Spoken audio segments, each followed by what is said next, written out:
with Al Heyman. Me and Al Heyman been communicating and talking and coming up with the best solution and the best solution for all the fighters that's that's under our umbrella. So Pacquiao is now under our umbrella, under the Mayweather and Heyman umbrella. So when you say that, you mean he's like part of your team, or you're just saying? I mean, well, we're all one. I like to say we're one. Me and Al Heyman is one. Yeah. He's been like a father to me, as far as in the business world. I got two fathers.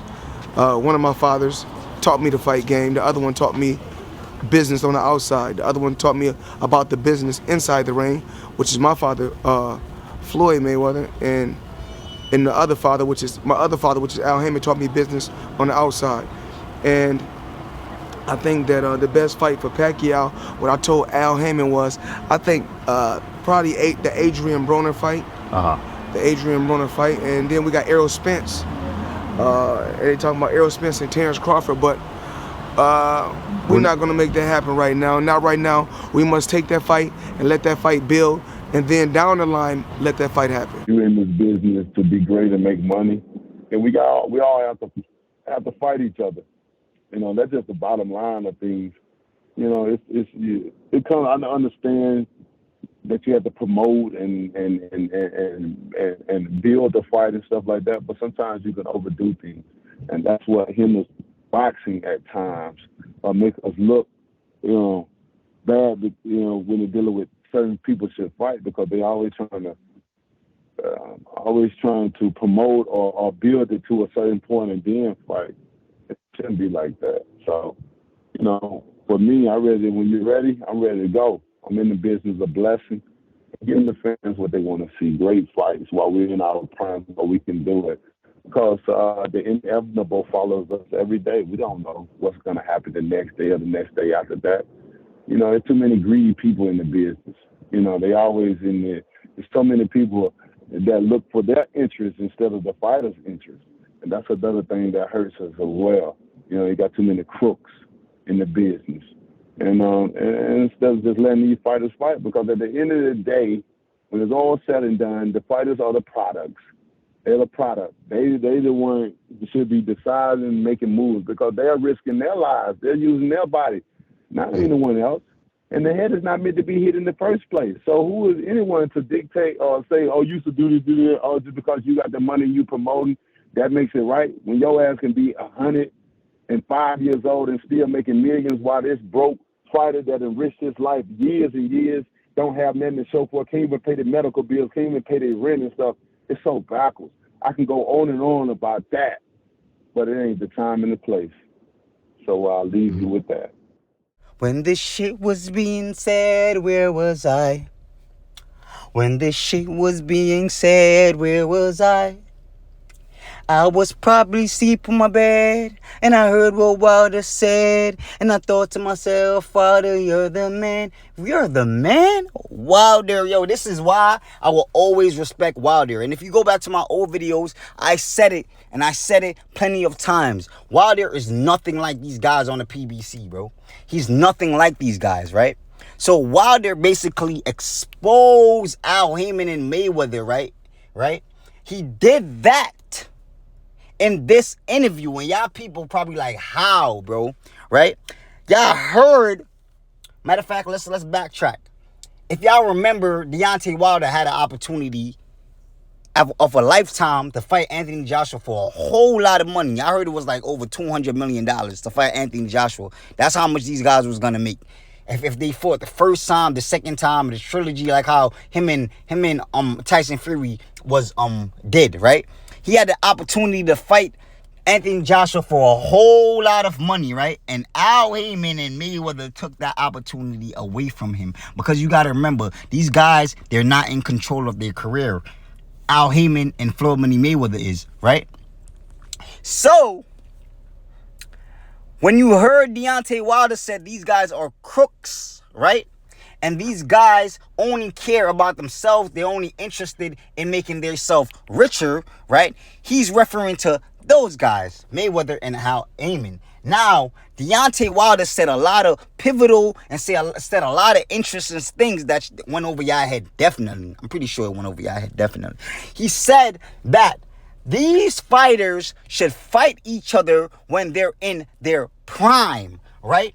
And if you look at Floyd Money Mayweather and Manny Pacquiao, right? Floyd Money Mayweather dragged that fight out until Manny Pacquiao was no longer in his prime. And I know a lot of dumbasses is going to say, well, Mayweather is older than Manny Pacquiao. Mayweather is older than Manny Pacquiao, but not everyone aged the same way. Not everyone keep up with their body the same way. Mayweather is definitely more fit than Manny Pacquiao is. He always been more fit than Manny Pacquiao is. So he aged better than a Manny Pacquiao. Mayweather would never sit here and fought Manny Pacquiao when Manny Pacquiao was in his prime. I'm letting y'all know that right now. Y'all can sit here and want to make excuses talking about drug tests and all this shit. Mayweather wanted to drag Manny Pacquiao outside his prime, and that's when he decided to make that fight, right?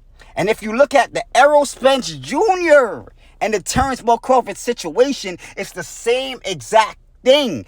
Errol Spence Jr. had the opportunity to fight Terrence Bud Crawford a long time ago. These guys could have fought like 3 times and made twice as much money as they're making right now, right? But they decided to drag the fight out and wait till Terrence Bud Crawford got a little older for them to make the fight, right? And if y'all don't believe me, bro, y'all don't even have to hear it from me. Y'all could just listen to Errol Spence Jr. trainer Derek James when he spoke about Terrence Bud Crawford. Roll the motherfucking tape. I'm gonna explain it to y'all, and he's gonna expose himself in the process. What makes Terrence Crawford so great? Yeah, he got angry after that. I mean, he's a good fighter, man. Terrence Crawford is a phenomenal athlete. Phenomenal athleticism. That's what it is. His athleticism. But athleticism is always fleeting. Remember that. Athleticism is fleeting. And when you get to a certain point, whatever age it is, I don't know what it is, look at the other fighter that loves him to death. He talks about him. You know that guy? He used to be undisputed. There we go. Roy Jones. Oh. Phenomenal athlete, right? Athleticism left. But, I mean, that's a fair point. But I think usually when people talk about Crawford, the first thing they mention is IQ as opposed to... Hey, man, listen, man. I'm telling you what I see. You can bank on it. You could put 100 grand on it. Anything I said, I stand on it. Yeah, it's not even funny, y'all.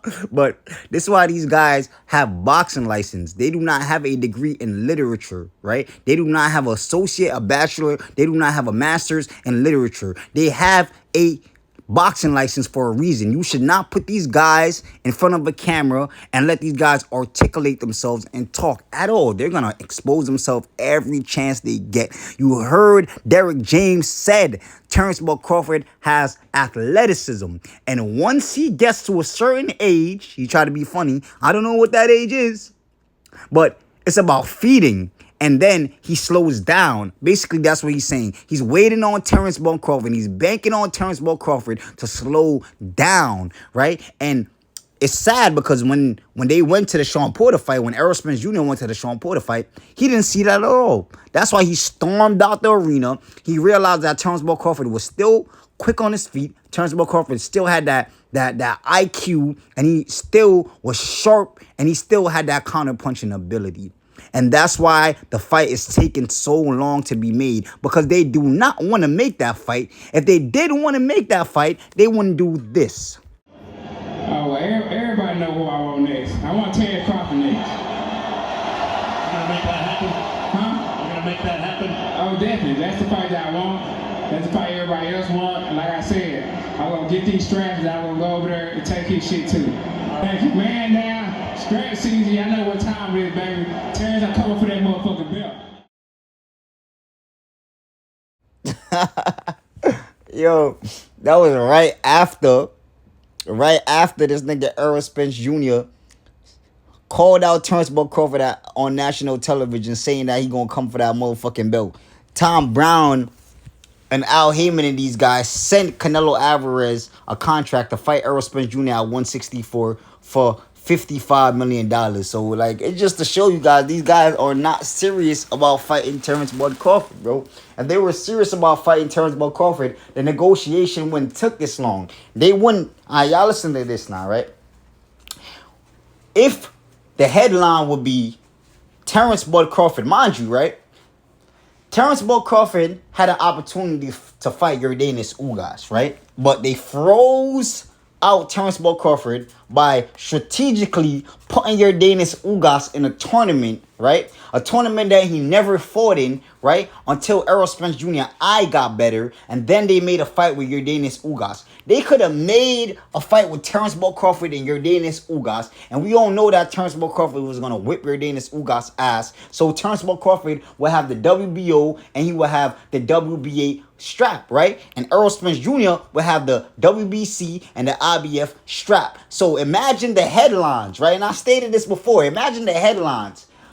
Two undefeated welterweights, right? Going into a fight for undisputed, right? Terrence Bud Crawford, he has the WBO strap and he has the WBA strap, and Errol Spence Jr. has the WBC strap and the IBF strap, and they're going for undisputed. Imagine that headline. Imagine how much money that fight would have been, bro. Imagine how much attention that headline would have got. Two undefeated fighters, each have two belts, right? And they're going for undisputed. That would have been a way better headline than Errol Spence Jr. having 3 belts. So they strategically did this shit, froze out Terrence Bud Crawford so Errol Spence Jr. could clean out his side of the street while Terrence Bud Crawford is aging. Like, these niggas are mastermind, and Mayweather, he made a living off of this shit. Y'all gotta remember, bro, Mayweather fought Conor McGregor to become 50-0.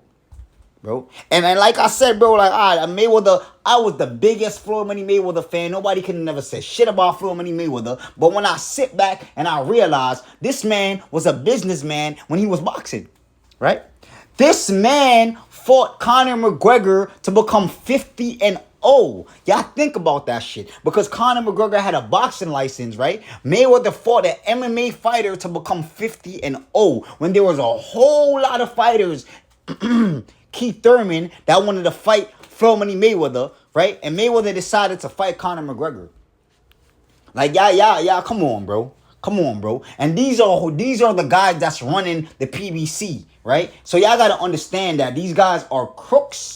And these guys lowball Terrence Bud Crawford, blackball Terrence Bud Crawford, waiting on Terrence Bud Crawford get old because he's a motherfucking threat to Floyd Money Mayweather. Forget Errol Spence Jr. Errol Spence Jr. is just in the way for people to get distracted from the fact that Terrence Bud Crawford is gonna surpass Floyd Money Mayweather. That's all that shit is, bro.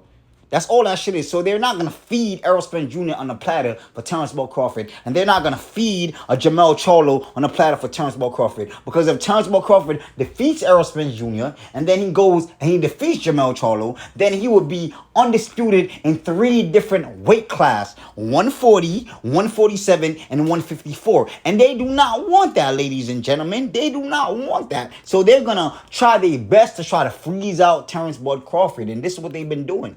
This is what they've been doing since this man moved up to 147, right? That's why his only opportunity was to sit here and fight Jeff Horn. That was his only opportunity to fight Jeff Horn and get that belt from Jeff Horn before Errol Spence Jr., which was crawling down Jeff Horn alley, calling down Jeff Horn's name. Oh, I want to fight Jeff Horn. We can unify. That's if Bob will sacrifice him. Calling Jeff Horn's name every single week, right? But then when Terrence Bud Crawford got that belt, what happened? Oh, he on the wrong side of the street. Oh, he ain't ever fought nobody. All the fucking excuses in the world, bro. That's because Terrence Bud Crawford is the motherfucking boogeyman. So I thank Deontay, the bronze bomber Wilder, for making this interview, because he sitting here and solidified a lot of shit. And a lot of shit that Terrence Bud Crawford fans been alluding to, and Terrence Bud Crawford fans been thinking, right? That these guys are trying to freeze this man out, and they never wanted to fight this man. And it's all about money with these niggas. You feel me? But y'all know it's Mr. Cleanup Gang, and this is what I do. I don't miss nothing at all. So y'all make sure y'all hit that like, make sure y'all share this video, make sure y'all hit that subscription button. That's all I got for y'all, and I'm out. Can we just do Errol Spence versus Terrence Crawford? I mean, that could happen. We got to see how it go. But, you know, like I said, I can move up to 160 and fight Canelo Alvarez.